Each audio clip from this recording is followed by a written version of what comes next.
HD ಕೋಟೆ ತಾಲೂಕಿನ ಚಿಕ್ಕ ಕೆರೆಯೂರು ಗ್ರಾಮದಲ್ಲಿ ಜೈ ಭೀಮಾ ಯುವಕರ ಬಳಗದ ವತಿಯಿಂದ ಡಾಕ್ಟರ್ ಬಿಆರ್ ಅಂಬೇಡ್ಕರ್ ಅವರ 69ನೇ ಮಹಾಪರಿನಿರ್ವಾಣ ದಿನವನ್ನು ಆಚರಣೆ ಮಾಡಲಾಯಿತು. ಕಾರ್ಯಕ್ರಮಕ್ಕೂ ಮೊದಲು ಗ್ರಾಮದ ಪ್ರಮುಖ ಬೀದಿಗಳಲ್ಲಿ ವಾಹನದ ಮೇಲೆ ಅಂಬೇಡ್ಕರ್ ಅವರ ಭಾವಚಿತ್ರ ಇಟ್ಟು ಮೇಣದ ಬತ್ತಿ ಹಿಡಿದು ಮೆರವಣಿಗೆ ಮಾಡಿ ನಂತರ ಭಾವಚಿತ್ರಕ್ಕೆ ಪುಷ್ಪಾರ್ಚನೆ ಮಾಡುವ ಮೂಲಕ ಗೌರವ ನಮನ ಸಲ್ಲಿಸಿದ್ದಾರೆ.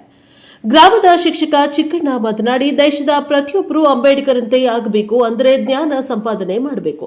ಅದು ಶಿಕ್ಷಣ ಮತ್ತು ಗ್ರಂಥಾಲಯದಿಂದ ಮಾತ್ರ ಸಾಧ್ಯ. ಯಾವ ಗ್ರಾಮದಲ್ಲಿ ದೇವಸ್ಥಾನದ ಗಂಟೆ ಸದ್ದಿಗಿಂತ ಶಾಲೆಯ ಗಂಟೆಯ ಸದ್ದು ಕೇಳುತ್ತದೆಯೋ ಆ ದಿನ ನನ್ನ ಜನ ಜ್ಞಾನಿಗಳಾಗ್ತಾರೆ ಎಂದು ಅಂಬೇಡ್ಕರ್ ಹೇಳಿದ್ದಾರೆ. ಅಂಬೇಡ್ಕರ್ ಹೇಳುವುದು ಪಾರ್ಲಿಮೆಂಟ್ರಿಗೆ ಹೋಗಿ ಆಳುವ ವರ್ಗಗಳಾಗಿ ಅಂತ, ಆದರೆ ನಮ್ಮ ಜನಗಳು ಕುಡಿತಕ್ಕೆ ಬಲಿಯಾಗ್ತಾ ಇದ್ದಾರೆ ಎಂದು ಬೇಸರವನ್ನ ವ್ಯಕ್ತಪಡಿಸಿದ್ದಾರೆ. 1891 ಏಪ್ರಿಲ್ 14ರಂದು ರಾಮ್ಜಿ ಸತ್ಪಾಲ್ ಭೀಮಾಬಾಯಿ ಮಗನಾಗಿ ಅವರು ಹುಟ್ಟಲಿಲ್ಲ ಅಂದಿದ್ರೆ ನಾವು ಯಾರು ಕೂಡ ಇನ್ನಿಲ್ಲದ ಮೇಲೆ ಬದುಕೋದಕ್ಕೆ ಆಗ್ತಾ ಇರಲಿಲ್ಲ. ಯಾವುದೋ ಉನ್ನತ ಜಾತಿಯವರ ಮನೆಯಲ್ಲಿ ಜೀತದಾಳುಗಳಾಗಿ ಇರಬೇಕಾದ ಸಂದರ್ಭ ಬರ್ತಾ ಇತ್ತು.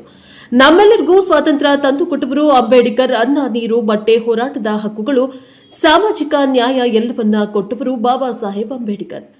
ಬಾಬಾ ಸಾಹೇಬ್ ಅಂಬೇಡ್ಕರ್ ಅವರ ಬಗ್ಗೆ ಸಂಪೂರ್ಣವಾಗಿ ತಿಳಿದುಕೊಂಡ್ರೆ ದಲಿತ ಸಮುದಾಯದ ಮಕ್ಕಳು ಕಾರಿನಲ್ಲಿ ಓಡಾಡಬಹುದು. ಅದಕ್ಕೆ ಬಾಬಾ ಸಾಹೇಬರು ಹೇಳಿದ್ದು, ಶಿಕ್ಷಣ ಹುಲಿಯ ಹಾಲಿದ್ದಂತೆ, ಅದನ್ನು ಕುಡಿದವನು ಗರ್ಜಿಸಲೇಬೇಕು. ನೀವು ಶಿಕ್ಷಣವಂತರಾಗಿ ಸಂಸತ್ತಿಗೆ ಹೋಗಿ ಆಳುವ ವರ್ಗಗಳಾಗಿ ಎಂದು ಬಾಬಾ ಸಾಹೇಬ್ ಅಂಬೇಡ್ಕರ್ ಅವರು ಸಮಾಜಕ್ಕೆ ತಿಳಿಸಿದ್ದಾರೆ ಎಂದು ಹೇಳಿದ್ದಾರೆ.